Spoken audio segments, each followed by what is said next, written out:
আমি তোমার যাইতে দেব না। এই কই গেলে? একটু তাড়াতাড়ি আসো না। একটু দাঁড়াও, আইতাছি। আমার সাথে যাইবা? এই যে লও। দেখো না তোমার মায়া আমারে যাইতেই দিতেছে না। আব্বা কামে যাইবো না, এমন করলে হইব? আসো।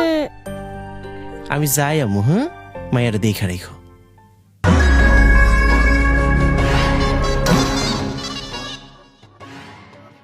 সেদিন তোর শরীরে শুধুমাত্র একটু গন্ধ নিতে চাইছিলাম, তুই তো সুস্তা দিয়া আমার গালে বালি দিছিলি। সমস্যা নাই, আমি যেটা কই সেটাই করি। আজকে তো শরীরে গন্ধ আমার শরীরে মাখানো। ওই তোর সাহস তো কম না? আমার বাড়ির সীমানায় দাঁড়ায়া তুই আমার বউরে উল্টাপাল্টা কথা কইতেছস? একদম নলিকাইটা ফালামু।